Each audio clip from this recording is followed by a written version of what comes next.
it is a weird thing to think that in 2025 we are still catching people like crazy. Yeah, What's happening? This is one of those things that, especially the holiday season, that Yeah. we really see it kind of ramped up a bit, and people just, they have so many options, but yet they still decide to drive, under the influence of some sort of either alcohol or drug, and it's not a good thing. And I'm glad that the ride program is doing it, being effective. Right. This is as you said, a busy time. Can you give us a sense of how often you have people on the street that are checking these things? I realize there's some secrecy to that. I'm not asking you for the locations, but this is not, this is not a random thing. The Festive Ride Program lasts all the way through the holidays, and there is a lot of teams out. Yeah, there is, and it does last throughout the holiday season. I think we have another few planned to come up. Outside of the random, just checking here and there. Right. But it's such an important program because it does, hopefully it's going to have the effect of having people stop doing this kind of activity. Right. At least some people. Right. The numbers are still there though, and it is strange. To your point about how many options we have now. There are a ton of options, but what can the police service do to try to? Is it a messaging thing? What do you think the reason is? I think it's a messaging thing. I know our traffic sergeant was on the media, talking about it, saying these are the program, how it's going to work, and what we're out there for. Right. So I think a bit of awareness is always important, and just continue to drive the message home, saying this is not a good thing. No, it puts everybody at risk, and it's a real danger to the community. And it's a culture thing. We were talking off the air that I have an 18-year-old that. It's not even a consideration. You know what I mean? Like, it's just, they're not wired at all in that age group to even consider drinking and driving. It is a demographic issue, isn't it? It is. I think it's a certain age that, that back in the day, that was kind of thing what we did. And right. It seems like that kind of carried on and carries on, but it's not as popular with the young people, I don't think. Right. Yeah, well, that's a good thing. And that's maybe a shift in the culture is a good thing. Right. I want to talk about something else I saw on the weekend, and I mentioned to you off the air. I got very excited when I saw my first special constable car.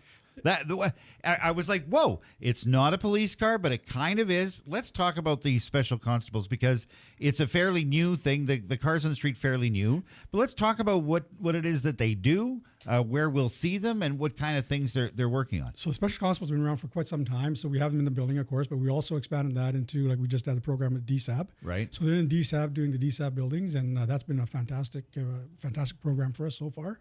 Good results, just the presence and being visible has had a real impact there. We're also going to, into the spring, we're going to be expanding their duties, their responsibilities, maybe do some foot patrols and have bigger presence, like you see the vehicle. Right. Have that, maybe doing some patrols around town and just, helping out some of those areas where we're seeing, some of those more nuisance types of offenses. Right. And just being part of that. So kind of have that presence and visibility. What is their jurisdiction? What is their role? They're not. Can they give out tickets? Or they're not arresting people? They're more like an enhanced security presence. Well, it's kind of. They still have a lot of. They have authorities because they're under the authority of an officer. Oh, okay. So they can apprehend people. They have power to arrest, all that type of thing. And if they need, if something goes, kind of on a array, they can bring in the officer, and the officer can. But they have access to the officers like any other officer would for backup or otherwise. Yeah, they're supervised by the officer. So it is showing an impact, and it puts extra people on the street, right? It really does. And the program, since we announced the expanded duties, we've had a lot of applications. So it's been a really successful program for us. That's maybe something for Danny and I to consider. Yeah, well, there you go. We'd be all right with that. Part-timers. We don't run real fast. So there's a lot going on.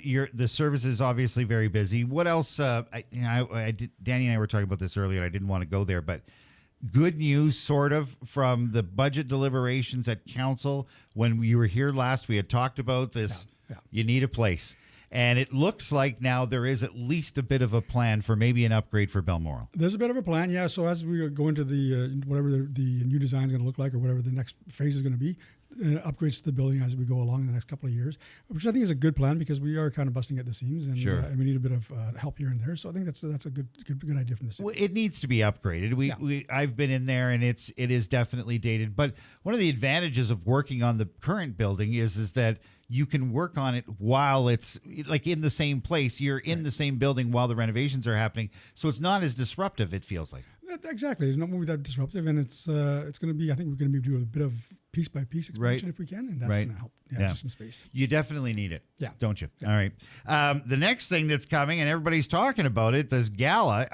This gala that the police service is hosting, it's technically your like I guess you would be the guy. So are you going to be standing at the door with a tux? Is it like a receiving line? What is the plan? There'll be a receiving line. I'm not sure I'll be standing. You're going to be there the entire night. I'll be there the entire night. Yep. This is a great opportunity as a fundraiser, as a way for the community to get together with the police service and celebrate the service, right? It really is. That's all what it's all about. Like we mentioned last time, it's just a real opportunity to celebrate what we've been doing and where we're going, and have the community come together. Just to really show the support for the young people that are doing their best every day. And it's an opportunity, and as well as celebrate the community. I mean, we've got a lot of great things happening in the community, and being a part of that is really important for us. You've been here a couple of years. You obviously have been part of some fairly significant changes with the force and with the image of the force, which is something that we had to work on.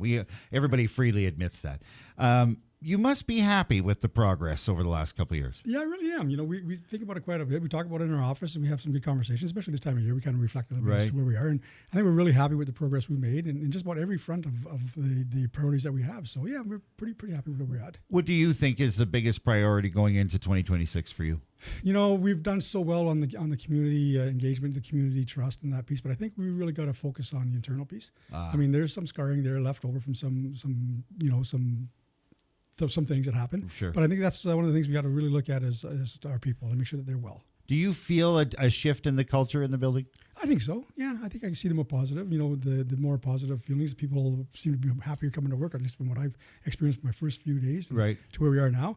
And I think just that internal engagement, like being part of what they're doing and where they're going, getting our message out there. Our communications people, of course, are very keen on getting our message and internally as well, so that people understand where we're going. You seem to have a little bit more, a better you with a lot of the special things that are going on, whether it's the Christmas lights parade or those kinds of special duty things. You still have a core group of officers that are very well engaged in the community. Oh yeah, there's most of our officers are from here. Right. So they're from Thunder Bay. They want to be, working in Thunder Bay. They're doing the great work for their people, right? So this is, I see a lot of engagement in our people. So there is a lot to celebrate. There is. I want to wrap up with the news from last week. Former Chief J.P. Levesque passed away. His impact over 30 years on the force had an impact of a lot of people that you work with every day.